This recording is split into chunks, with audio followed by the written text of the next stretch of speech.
Bismillah ar-Rahman ar-Rahim. Dear brothers and sisters, Assalamu alaikum wa rahmatullahi wa barakatuh. Tonight we gather not simply to revisit dates and names, but to breathe life back into our own story. The story of the Alawites, or Alawiyyīn.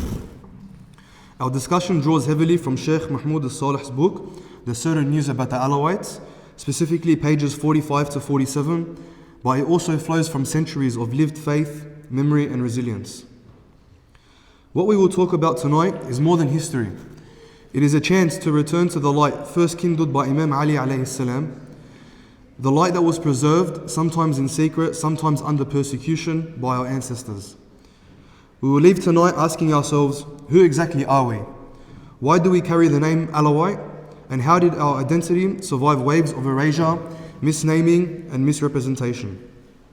For anyone that wasn't here a couple of weeks ago, this is a continuation of our previous session where I covered pages 1 through 44, which explored the motivations behind writing the book and the broader context of our shared identity. Tonight, we'll focus more sharply on our name, loyalty, and historical memory. So who are the Alawites? At its core, being an Alawite means belonging to a spiritual family centered on Imam Ali alayhi salam.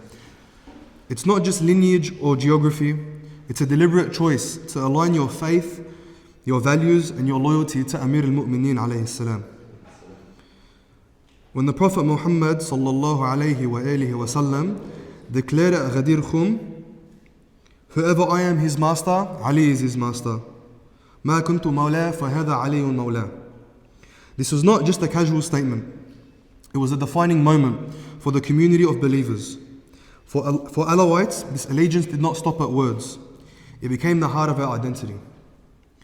And so the name Alawi, follower of Ali alayhi salam, reflects continuity. It says that we remain loyal to the same truth across centuries, no matter how many times history tried to strip it away.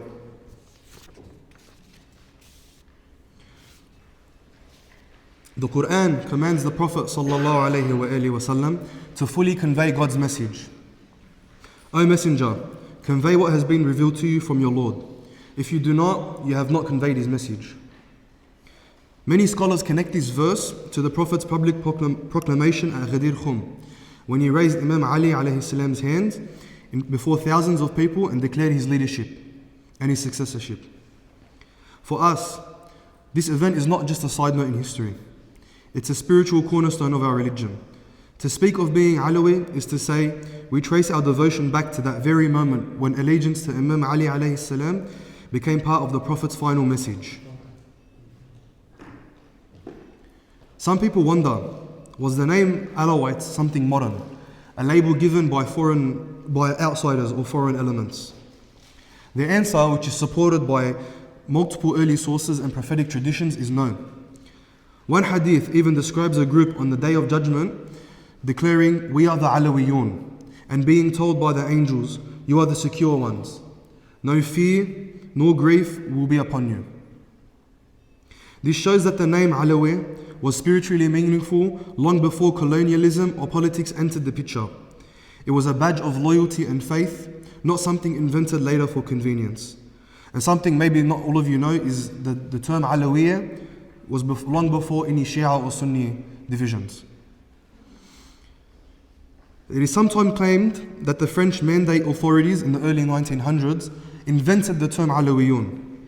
But when we look at Sheikh Mahmoud Al-Saleh's research and earlier historical sources, we see that the name predates the French by centuries. Foreign rulers often rename communities for political reasons. Opponents of Imam Ali alayhi salam followers use the word Nusayri to marginalize and stigmatize them.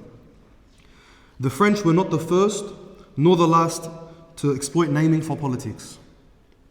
But Alawiyyīn was never their invention.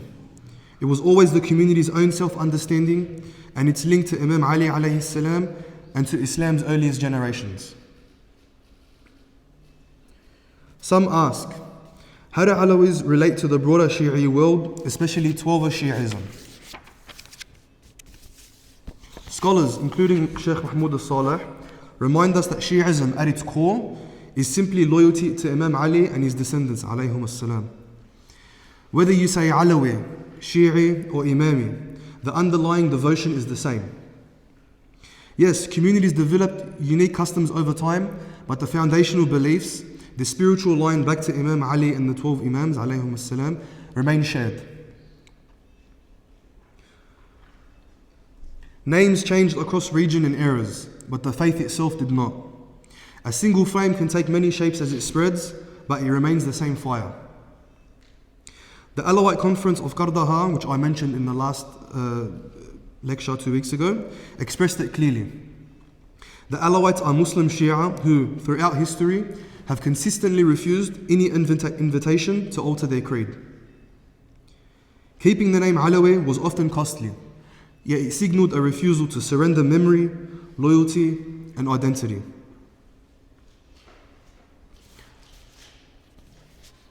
So we're going to go through some reflection or discussion questions. If anyone wants to put their hand up and say something, feel free to do so. So question 1. What does it mean to be an Alawite in a multicultural Western society like Australia? Anyone want to say anything? Share their experiences? Like we spoke 2 weeks ago about the propaganda and the stereotypical beliefs about the Alawites in general, I feel like, especially, it says Western society, but even more specific Western Sydney and everything that's been said about us, I feel like it makes it quite difficult to proudly proclaim that you're an Alawite in front of people, as we spoke about 2 weeks ago, continuing that discussion about the judgment, mic drop, and that people having misconceptions about us or hindered knowledge based on what they've heard. So I think it's interesting. I know it's the same overseas. I don't know if it's to the same extent. Here we've got the influence of the media. I feel like is more prominent than overseas. I think there's way more here than overseas. It's just, the different sects, where here we have Christians, Muslims. Yeah, you've got that as well, the different religions. Yeah. Different religion, different cultures. Yeah. So it's a matter of balancing faith and modern life, keeping your identity while engaging with the wider society. And it's also about the importance of community centers like this and teaching circles or mosques. How can we express Alawite identity so that younger generations in Australia can understand it? Anyone have any points? Anyone want to add something? We talked about when we were growing up, we never spoke about what Alawis were, who we were, where we came from. Yeah. I mean, I didn't know I was an Alawi until my friend pointed it out to me in high school. No way, I swear. Like it wasn't common. I felt like we had to hide that we were Alawi growing up here, because our parents growing up overseas, they were from the Alawi sector. They brought it back here. Growing up, all my primary school, I thought I was just Muslim. Going to year 7 and 8, my Sindhi friends said to me, "Oh, are you Alawi?" I was like, "What's that?" Yeah, so I think the change we are doing now, we are teaching our kids at a younger age what Alawi is. They spread the lie that we're not Muslim, and it comes from overseas, and it comes from the past. Yes.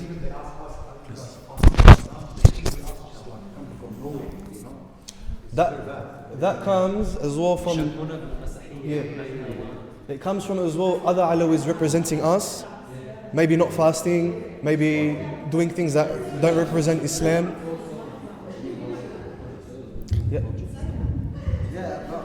The point you were making. For the recording. It's for the recording. Here? Over here? Okay, about what you were saying, I feel like a big problem about like our community and people knowing about us is social media influence. I feel like Alawis have none at all. Like, we don't talk about ourselves on social media enough, and nothing blows up that much. So it's easy for other communities to like believe lies from their parents. They'll say like, Alawis worship Imam Ali alayhi salam, astaghfirullah. And everyone will believe that. You know why? Because there's no one to defend it. There's no social media coverage. Yeah, and if you go on TikTok now and search up Alawites, you'll find only bad things. Yeah, because that's the only videos that are being made and spread. And exactly. Yeah, that's. You have people going around being like, oh, they drink, they dress a certain way, they do this, they do that. they don't fast, they don't do whatever. And then they go, yeah, I'm Alawi. And then we make ourselves look like idiots. So like, you got no one to blame but yourself. I just want to say one thing about this. So how can we express the Alawite identity in a way that the younger generation can understand and connect with? The first step is that you have to be proud as an Alawi. And how can you be proud if you don't know what an Alawi is? The first way to be proud is to know your religion properly, so that you're not scared from anyone. If someone asks you, oh, you're Alawi, or someone comes and says something about your sect, you say, I'm a Muslim first, the Qur'an is my book, I follow the Prophet Rasulullah sallallahu alayhi wa sallam, the Ahlul Bayt, and the Ja'fari madhab. And there's nothing else to it. As long as you know and you're confident in what you're saying, but then you can argue, then that's maybe why people aren't as proud as the Alawis, or there's not much information about us, because they're not knowledgeable about what being an Alawi is. Yeah. They don't know like that our teachings, and that we're very similar to the Shia. It's the same school of thought. Yeah. Yeah. Can I just add, I think it's really important that we don't... Please. عشان يطلع الصوت بالريكوردينج. I think it's really important that we don't shy away from it. Me went to visit somebody, not from our community, he was Christian. And as we're talking about our organisation, I said to him, we're Muslim Alawi. And he said, oh, you're like the Druze. But I think it's for me, it's like, I'm confident in saying that. Like, I don't care wherever I go. Like, I tell them we're Muslim and we're Alawi. And I think if we keep doing that as a norm, people start getting used to it. But we have to change. Each one of us has to change. And we all, one by one, have to not be shy. And if anybody did say to us, or accused us, but all cultures have the good and bad, and that's really important way to say it, is that all cultures have good and bad. In my house, we pray, we fast, and that's it. We just need because to at the end of the day, we're all accountable for ourselves first, and I think that's the best way to respond to people. Like we were talking about, we need to be less hidden and come out more.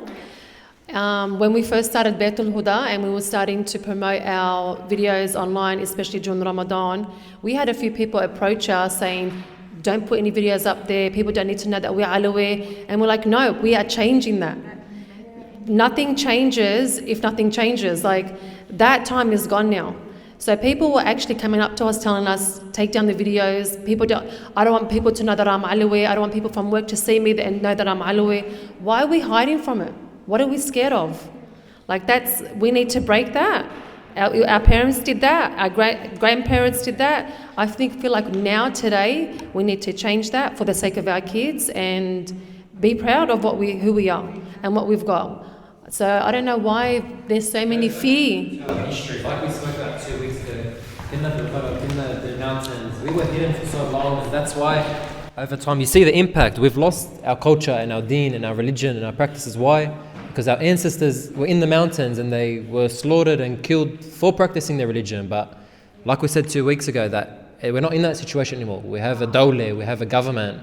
I just want to say one thing about that. Some of the fear is valid. When the war was at its peak, I was wearing a Qur'an necklace going to school or coming back from school, and I got asked, are you Muslim? And I said yes. And they said, where are you from? I said Syria. And they got, oh, so you're one of those Alawi. And then they swore at me. And I was like, no, I'm Shia. Like, I instantly had to change it because there's me and there's 6 guys in front of me and I need to get home. And it is a danger in some settings.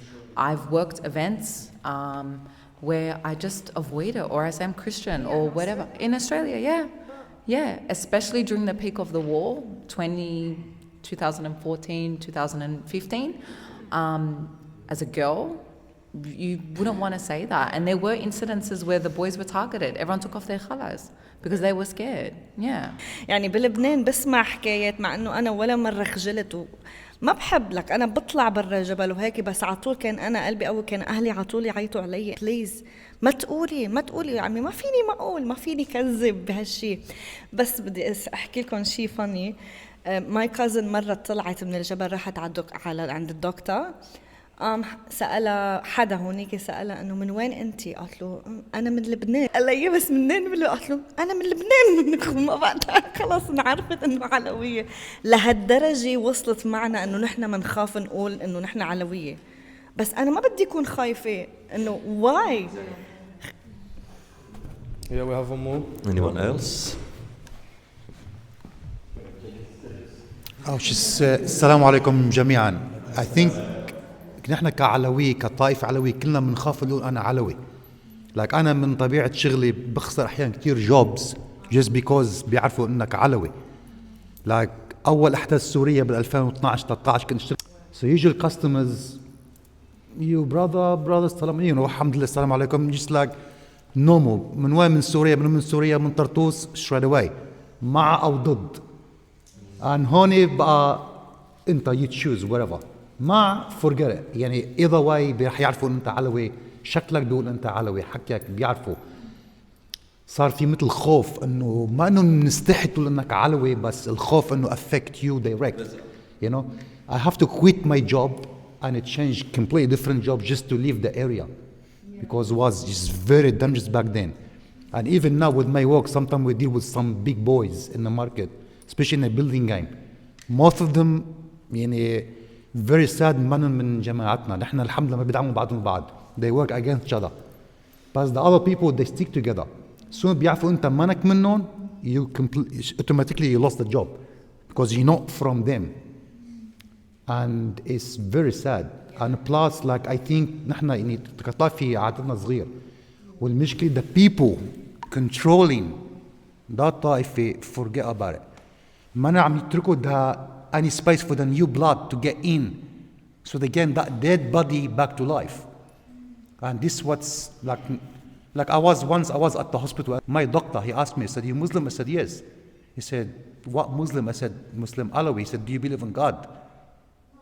It's like what? And he's Malaysian Muslim doctor but he doesn't believe on God. He think he's here because he's smart. He's doctor because he's smart. Not because Allah دخل وفقه this and that. They think different. So ما حدا يعرف عنا شيء نحن أبدا. يعني مثلا we live in 90% of the school Muslim Sunni. بيسألوك إنه especially بشهر رمضان are you fasting? You guys fast? What are you talking about? Like I have to put my son on Catholic school because I can't even put him on Muslim school because we'll attack him. And we start hiding just to protect ourselves. It's just very sad the way it's going, you know. And even the people from our community, like they big in a community, they're not doing nothing about it. They're not talking about social media. They're just very selfish. They try to hide for it themselves. Well. They want to hide it. Yeah. Like don't work for yourself. Work for the group. Work for the jama'ah. And this is what the main part missing there. Everyone's scared about it. Like you need to work for everyone. For this young generation coming up, like what I have to live for him in the future? Nothing. You know, it's just very sad, honestly very sad. Like I think we need to do more and get this new generation involved more and work. So, I don't know. Anyone else? No? أنا بحكي شوي كمان. خليك بس ما حطول مثل last time. I was getting ready to go sit down. بسوريا أكبر عدد الطائفة موجود بسوريا وبسوريا صار في نهضة يعني last 50 years صار في تعليم كل الناس اللي بالضياع وبالمدن يروحوا يتعلموا صار في عنا بالكوميونتي دكتورز مهندسين a lot يعني percentage maybe 80% كلهم متعلمين بس لما يروحوا على الجامعات يتقابلوا مع غيرهم they mix with others and when it comes to the religion what do they say أنا علماني. They don't even mention they are a Muslim. أنا علماني. Why? You ask Honey why you're doing that? Is it really هني they hate their religion or they don't wanna يقولوا إنه أنا علوي؟ بيكرهوا إنه هني لا هني بيحبوا علوي يمكن متمسكين بدينهم متمسكين بطائفتهم كتير بس ما حدا علمهم أنت شو لما بتحكي مع غيرك كيف فيك تحكي مع غيرك. وهذا الشيء اللي نحن عم نقوله دائما هذا الشيء عم نعلمه انه نحن عم نروح نغطس نعمل دايفنج بيفور نتعلم السباحة. هذا اللي عم نعمله غلط. فأنت عم تحط حدا دايفنج عم تقتله. بدك تعلمه السباحة قبل ما تقول له جو دايف اغطاس بالمي. هذا هو نحن مثل كأنه ماشيين عريانين بالشارع. اللي بيمشي عريان بالشارع بيخاف من كل حدا، بيستحي، بيخاف، بيتخبى. طب نحن بنقدر نلبس لباس أحلى لباس. مذهبنا المذهب الجعفري ليش ما عم تعلموا؟ لما بتبلش تعلموا بشو بيقولوا؟ بتعرفوا تشيع أو تسنن أو عمل هيك. يا عمي هذا مذهبنا، هون بدك تبلشوا، هون بداية الطريق.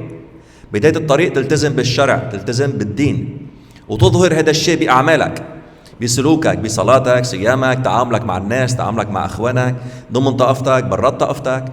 لما أنت بتقدر تغير هذا الواقع، تغير من نفسك، تغير بعائلتك، بحوالك، بتقدر تغير الإيمج تبع العلويين. لأيمت بدي ضلني أقول أنا خاف اختلط مع السنة، اترك جوبي لأنه بخاف أنه أنا أقول علوي ويجي يكرهوني؟ لأيمت بدي ضلني أقول هيك؟ هذا الشيء عم نورثه نحن لأولادنا. إذا ما عملنا شيء هلا هن عم نفس الشيء they copy this هذا الغلط عم نعطيهم اياهم. طب نحن المسؤولين، نحن الكبار اللي بنعمل حالنا فهمانين، شو عم نعمل للجيل الجاي؟ شو عم نورثهم؟ عم نورثهم المشاكل والقتل والذبح والدم. ما هذا الشيء لازم نغيره، لازم نوعى نحن. يا عم ببلشوا علموا 1 2 3. لما الانسان العلوي بيعرف هو شو، البنت ولا شاب، لما بيعرفوا دينهم على المضبوط وبيمارسوا دينهم على المضبوط، ما عندهم مشكلة يقعدوا مع أي إنسان على الأرض، سني، شيعي، مسيحي، بوذي، لأنه العلوي منفتح بيتقبل أي دين، بيتقبل أي ثقافة، بيتقبل فلسفة، بيتقبل كل شيء، بيتقبلها، بيحكم عليها بالعقل وبيحكيها. بس علموا ولا الناس، علموا، خلوا يمارس حياته مضبوط، وروح اختلط. لما بتقعد انت مع حدا سني انت بتقدر تحرجه بدينه، بنكتبه، من هو الشيء اللي عنده اياه. نفس الشيء بتقعد مع الشيعي، لو عندك هيدي المعلومات ودارس بتقدر تحرجه، هن بيصيروا يخافوا منك. علوي مين سيد، علوي مين ماستر. اي شخص علوي ان كان بنت ولا ان كان شاب المفروض يقعد بجلسه يكون هو الماستر، يكون هو السيد بالجلسه. لا، شو عملتوا بأطفالنا وبشبابنا؟ عملتوهم خواريف، صاروا يخافوا، خورفتوهم مثل الدجاج، صاروا يخافوا، ما بقى حدا يقول أنا علوي. هيدي المشكلة اللي لازم نبقى نفهمها. مثل ما هلا قلت بالدرس، بدنا نحن نقول إنه إيه عندنا مشكلة، بدنا أول شيء نوافق إنه يا عمي عندي مشكلة، بدي أقر فيها، بدي أقول إنه في مشكلة لحتى لاقي لها حل. إذا ما بعترف أنا بالغلط تبعي والمرض تبعي ما بدور له على حل، بضلني بسكر عليه وبيبين بعدين التروما معي وبيبين المشاكل وبروح بقتل حالي ويلا. بس نحن المشاكل ما لنا بأذيتنا، عم نورثها لأولادنا، للأجيال اللي بعدنا. فهذا الشيء بده حدا، بدنا نوقف بقوة. يعني حتى وقت بلشنا بيت الهدى والصبايا والشباب بيعرفوا، يعني واجهنا كتير مشاكل، واجهنا كتير بالكوميونيتي. بس الحمد لله ثابت أنا، يعني بمرق لمرحلة إنه ممكن أعصب، ممكن انقهر، ممكن يصير عندي أنجا وكذا هيك، ممكن فوت بديبريشن، ما عندي مشكلة. بس ضلني ماشي على الطريق، لأنه هذا طريق الحق. أنا عشت أنا هلا 50 سنة حرب وقتل وعلوي وسني وشيعي وكذا، عشناها كلها. لوين بدي مرسها لأولادي أنا؟ يعيشوا هني كمان 50 و100 سنة نفس الشيء؟ لا، بدي أوقف. لو أولاد جامعتي أو طلعوا ضدي، ولو جامعتي اتهموني، ولو كذا هيك، يصطفلوا. هني عندهم بزنس، بدهم الدنيا، خدوها، ما بدنا شيء منها، خدوا اللي بدكم إياه، خدوا الأموال، خدوا الدنيا. نحن عم نشتغل لله سبحانه وتعالى حتى ضميرنا يكون مرتاح، ونورث الجيل الجديد شيء يفتخروا فيه، ويقدروا يمشوا بين الناس وإنه رافعين راسهم وما يخافوا. ما أنا علوي لما بحط خلعة أو بحط سيف أو بعلق صورة مشيخ عندي بالبيت. هذا كله doesn't mean anything. doesn't mean أخلاقك أنت. أنا ضد إنه ألبس خلعة ولا عمل هيدي الأشياء دي، ضدها.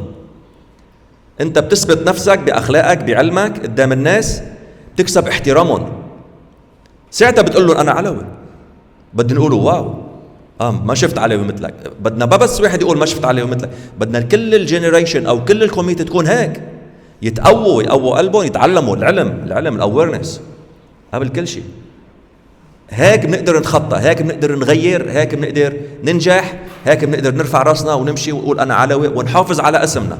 500 سنه بالجبال وحروب وقتل وذبح، وما رضيوا اجدادنا يغيروا اسم العلويين، سمونا كتير اسماء تانية ما قبلنا نغير، ودفعوا دم ولهلا عم يدفعوا. فنحن شو الجنريشن اللي جاي بدنا نقول له روح يعوي، ولا بدنا نعلمه مزبوط يرفع راسه؟ انا بموت انا رافع راسي. شو عمل غلط؟ انا مسلم شهاده بشهد ان لا اله الا الله محمد رسول الله وعلي ولي الله، ما عندي انبي مع حدا. ليش انت عم بدك تقتلني على هذا الشيء؟ انا بروح شهيد، قتلني، شو المشكله؟ نعم. A lot of the time you see young men and shabab from our community talking bad about like the Shias, and Karbala this and Karbala that, and they're always talking about Karbala, and all they think about is Karbala. But maybe from time to time you should think more about Karbala. Karbala shows you how you should act as a Muslim. They were surrounded, hundreds of thousands, soldiers everywhere around them, surrounded. Imam Hussein alayhi salam, he had his whole family there. His whole life he'd been told by the Prophet Rasulullah that a tragedy was going to happen to him. One day something very bad is going to happen to him. He'd see Rasulullah crying over him. And who knows what he's thinking? Why is he crying? And every time he mentions his tragedy, what's his tragedy? So his whole life he knew what was coming. He knew what his end was going to be. And then it happened. It was in Karbala and they got surrounded. He was with his kids and his brothers and his companions, and they were all there. And he knew what his end was going to be. Did he give up or say, okay, I give bay'ah to Yazid? No, he didn't. He said, I'm a Muslim. My dad is Imam Ali alayhi salam. Rasulullah is my grandfather. Am I going to sit here and just die like a coward? I'm going to stand for Allah. Because at the end of the day, that's what matters. When you become so attached to the dunya that you're not thinking about Allah, then yeah, you will get scared. You will get scared. There's no other option but getting scared. But once you know where you're from and your ancestors and what they did and how they stood up, then that's when the change happens. Don't talk bad about the Shia for talking about Karbala all the time. You speak more about Karbala and be proud of it. That's your ancestors. That's who we follow.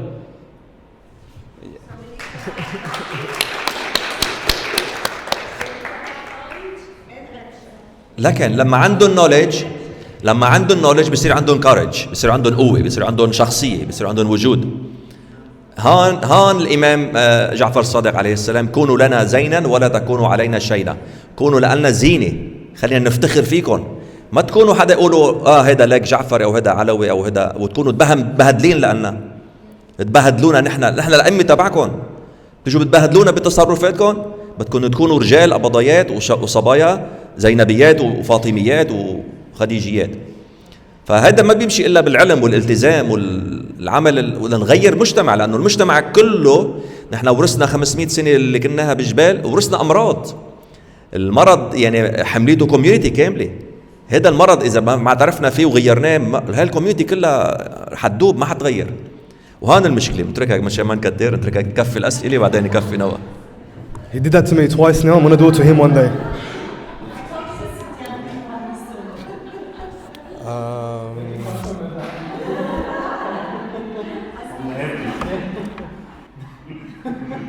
So those were good answers.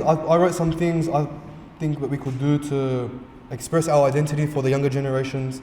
Youth programs, social media, we're already doing all this. Simple storytelling, using English language resources like today. The book I'm talking about is entirely in Arabic. The Ustaz is translating it into English for us. So we're pretty lucky that we have someone translating it. Yeah, we have copies at the back as well. هذا البوك اسمه من شيخ محمود الصالح. عم يترجمه بالإنجليزي. النبأ اليقين عن العلويين. النبأ اليقين عن، هذا قريته لما كنت شاب مثلكم أنا. بس سادلي الله طف عربي اللي حتى بيعرفوا عربي هذا نوع بعض. They didn't read it. So feel free to take a copy, but please make sure you write your name on the list and return it once it's done. Why have we continued to preserve the name Alawites despite attempts to distort or replace it? The name links us to our heritage, our history. Erasing names erases memories of our ancestors, of our fathers and our forefathers. And history has shown outside forces always try to rename to weaken communities from the inside. What was the purpose behind labeling Alawites Nusayris, and why do we reject it? There were political motives behind the term. Has anyone ever heard this term being used against them or against Alawis? So it caused stigmatization in the community. How can we teach Alawite identity to our children in the diaspora, in here in Australia, where they have barely any connection to overseas relatives or anything like that? Some storytelling nights might be good. Books in English like that one. Pushing for more Arabic classes to teach ourselves Arabic. Youth-led events and mentorship from elders. Does anyone else have any input? What we can do? It just goes back to the foundation of our religion. Before you're a Alawi, you're a Muslim. That's what we should do. نفتخر إنه نحن علويين, but before that, we are Muslimin. Not just wear a qala or wear a sayf and you're Alawi and be proud of it. It's deeper than that. People will laugh at you just for having these symbols and being proud of them, which you should be proud of them. But before that, like that, we said, it all goes back to the knowledge. Finally, how do we balance preserving our distinct identity with integrating into wider society without losing our roots? Anyone? Keep doing our traditions that we do. Yep. Burghal, yes.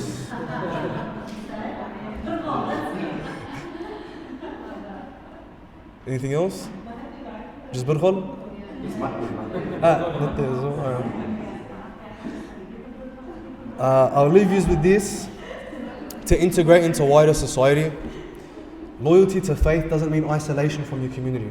You see a lot of people these days, they can practice their religion and still be a functioning member of society in Australia, where there's so many different people. You can always relate to them with shared values like justice, charity, and knowledge builds bridges, and pride in your heritage builds confidence. So as we were saying before, be proud of your heritage, be proud of being Alawi. Don't hide it, because we see what happens when we hide it. Not only does it affect us, it affects the wider community. We're all representatives of each other at the end of the day. And I'll leave it to Noah to continue.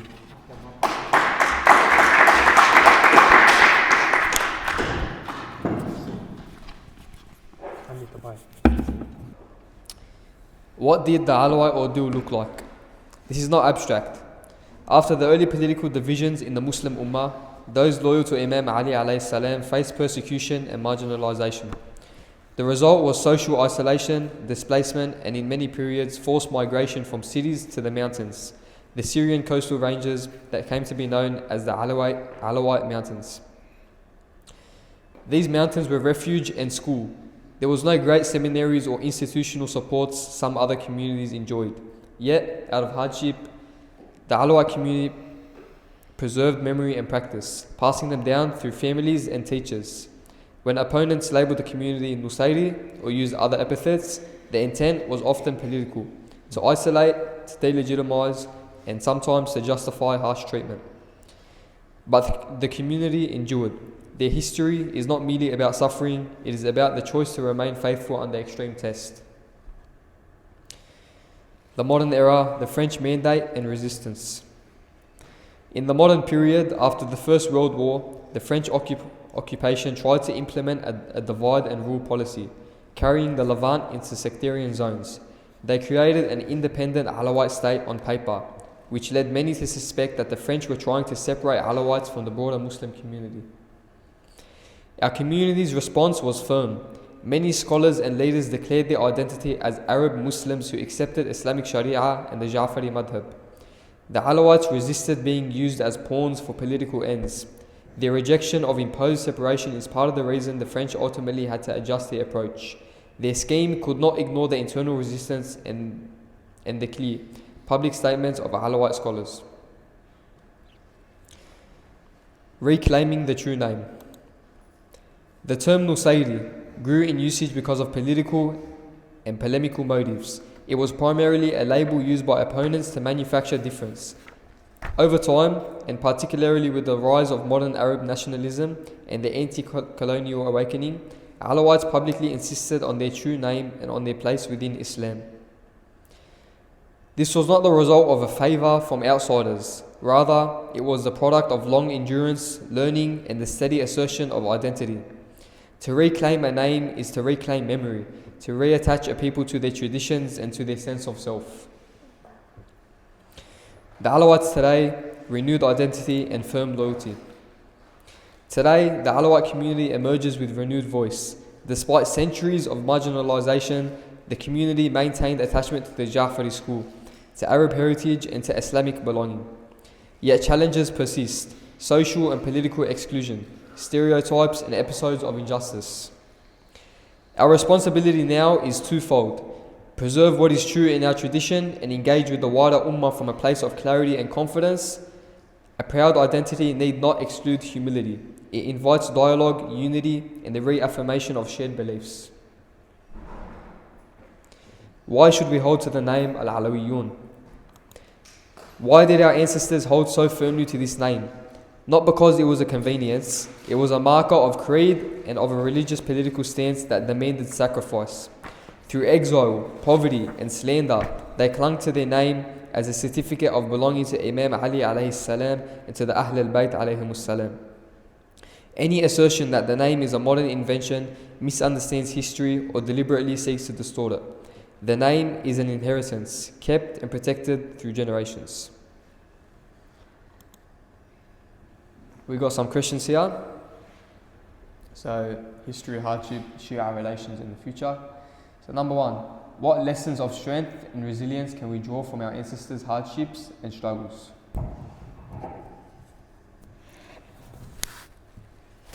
Like we said before, don't be afraid. Yeah. I think people are afraid because they don't know. Yeah. The things that we're learning in these lectures that Yahya presents for us, these things help us be more confident to say that we're Alawi, because then they'll ask us questions. What is this? What is that? Yeah. At least we know how to answer these questions. Yeah. You know. Yeah. Okay. Number two, how can we turn this history of hardship into a source of pride and identity for future generations, rather than just a painful memory? So all the atal and everything that happened, instead of just thinking it was something bad that happened, and it was something bad that happened, how can we get motivation from it and be proud from it? The answer I have to this is that why are they killing us? They wouldn't be killing us if they weren't scared from us. Since the beginning of time, since the Ahl al-Bayt, all the Ahl al-Bayt were killed, poisoned or killed. And we're their lineage, so that's something that I look at to be proud of about this topic. Number three, what unites the Alawites and 12 Shia today, and how can we build stronger ties while keeping our unique heritage alive? So what do Alawites and the Shia today, specifically in Australia, have in common? They follow Ahl al-Bayt. Follow Ahl al-Bayt, yeah, 100%. They're a small community. Small community, the minority, yeah. Okay, number four, does having multiple names, Alawite, Shia, 12, create confusion, or does it reflect the diversity within one faith community? It's like all one source. Imagine there is a light coming from up there, a light in the sky. There's 4 windows here. You will see from that window, I see from this window, everyone from the window. It's the same source. He loves metaphors. Always ready. The flame spreads, but the fire stays the same. There we go. Flame spreads, but the fire stays the same. Same thing, We'll move on to number 5. How can we strengthen the younger generation's awareness and pride in the Alawite identity beyond just discussions? Knowledge. Learn Arabic. Learn Arabic so you can read the Qur'an and understand what it's saying. Oh, okay. Number 6. Do you see the Alawite identity as a burden or a source of strength and pride in today's world? I think all here see it as a pride. It's not a burden to say. Number 7. How can returning to our roots help us be more confident and open rather than closed off? Reminds us who we are. That's what I got. Shows us that like by carrying on what our ancestors did, we can Keep be it more alive. confident in our actions.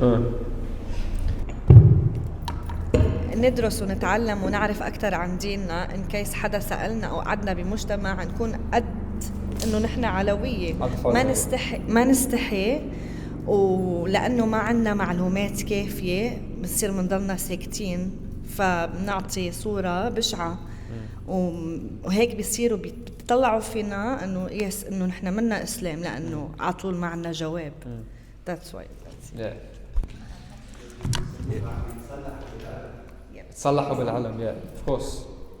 By coming together, we have a sense of connection as well, and you can actually feel confident in your heritage. Going back overseas, if you have an opportunity to, seeing a ziyarah, they all kind of help you connect to your roots and be more confident. Yeah.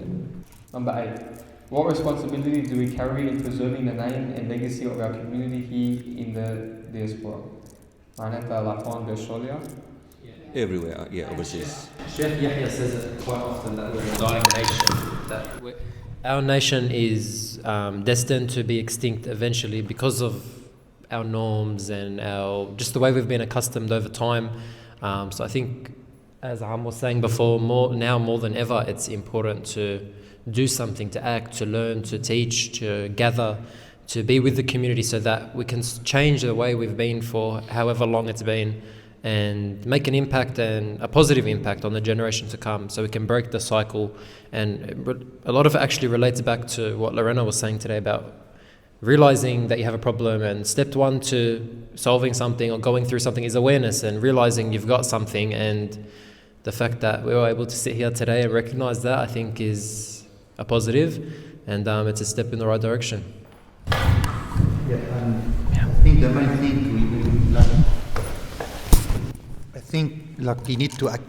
you need to agree and you accept we have problem. Soon you accept that, you need to learn how to fix this problem. And because everything they think, we perfect. الكمال لله سبحانه وتعالى, no one perfect. This is the problem. Soon you break that, a solution will come. But everyone think, we perfect. Like بيفتح الجنة وبفوت, have no problem. You know, we're not perfect. Everyone, look, I believe everyone have problem in his life. He's fighting for it. But everything think I'm the man. I don't have to think like this. You know, I'm perfect. No, we're no one perfect. You have to accept it. Okay, we have problem. Now the thing is, we have to learn how to fix this problem, how to move forward in life.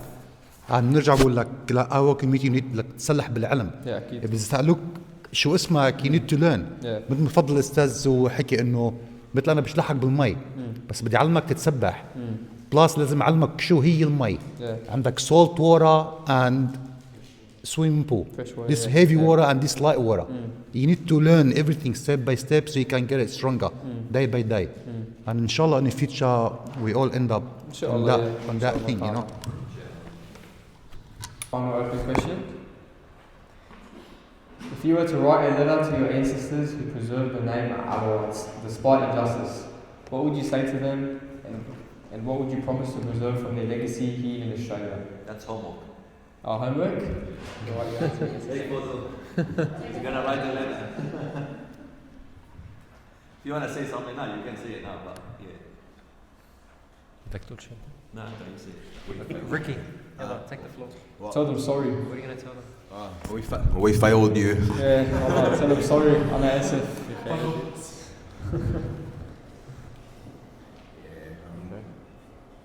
I think that's it. Okay. Thank you, guys.